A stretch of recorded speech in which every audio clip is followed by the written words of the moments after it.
আসসালামু আলাইকুম বন্ধুরা, চলে আসলাম হাফিজ ভাইয়ের পেজ নিয়ে কিছু কথা বলবো। হাফিজ ভাই মনিটাইজেশন পাইছে এই ধামাকা অফারে। তো হাফিজ ভাই যেহেতু মনিটাইজেশন পাইছে এই ধামাকা অফারে, তাহলে হাফিজ ভাইয়ের আইডিটা কিন্তু আমরা ঘুরে আসতে পারি। যে আসলেও হাফিজ ভাইয়ের আইডিতে কি কি আছে, হাফিজ ভাই কোন কোন টাইমে পোস্টগুলো করে, হাফিজ ভাই যে সিস্টেমে ফেসবুকের সাথে কাজগুলো করছে, আমরাও সেই সিস্টেমে কাজগুলো আমরা করব। তো বন্ধুরা চলেন আমরা হাফিজ ভাইয়ের পেজ থেকে ঘুরে আসি। হাফিজ ভাইয়ের পেজে কি পরিমাণ ভিউ আছে সেটা তো আমাদের দেখতে হবে। কি পরিমাণ ফলোয়ার আছে সেটাও কিন্তু আমাদের দেখতে হবে। ভিডিওটা লম্বা হলেও আপনারা দেখবেন, সাথে থাকবেন, দেখে যাবেন আজকে আসলেও হাফিজ ভাই কিভাবে মনিটাইজেশনটা পাইলো সেটা তো আমাদের সবারই জানা দরকার। চলেন আমরা হাফিজ ভাইয়ের পরিবার থেকে ঘুরে আসি। তো হাফিজ ভাইয়ের যে ফলোয়ার দেখতেছি হলো ৪,৩০০ ফলোয়ার। হাফিজ ভাইয়ের সর্বোচ্চ ভিডিও ১০,১০০, যেটা পিন পোস্টে রাখছে। ৩০০, ১৭০, ৩৫১, ১৯০০, ১৩২, ১২৯, ১৭৪। তার মানে বুঝতে পারছেন যে তার রিলসের কি অবস্থা, এবং তার ৪৩০০, তাতেই কিন্তু মনিটাইজেশন সেটআপ সে পেয়েছে। তাহলে আমরা বুঝতে পারি যে আসলেও আ ফেসবুক কি বলতে চাচ্ছে আমাদের, কি জানাতে চাচ্ছে।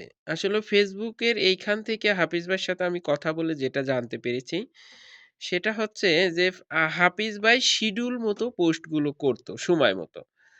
তো এই শিডিউল ধরে পোস্টগুলো করারও একটা কারণ আছে। যেহেতু আমরা একটা জব করি, কাজ করি। সেই কাজের তো অবশ্যই টাইম থাকতে হবে, শিডিউল থাকতে হবে। মানে একটা সিস্টেমের মধ্যে চলতে হবে। আমরা যেহেতু এলোমেলো সিস্টেমে সবাই চলাফেরা করে অভ্যাস। তো আমরা এখন এলোমেলো সিস্টেমে যদি চলাফেরা না করে, যদি আমরা হাফিজ ভাই যেভাবে শিডিউল মেইনটেইন করে পোস্ট করছে, যেটা আপনি যে পোস্টটাই যখন করেন, প্রত্যেকদিন একই টাইমে ওই পোস্টটা করতে হবে। তাহলেই হয়তো আমরা এই সোনার হরিণের দেখা পাইলেও পাইতে পারি। আমার কথাগুলো বুঝছেন কিনা আমি জানি না। আমি প্রত্যেকদিন সকালে মনে করেন একটা শুভ সকাল পোস্ট করব। সেটা কয়টার সময় করব? ৭ টার সময় করব। কালকে ঠিক আবার এই ৭ টার সময় ওই শুভ সকাল পোস্টটা করব।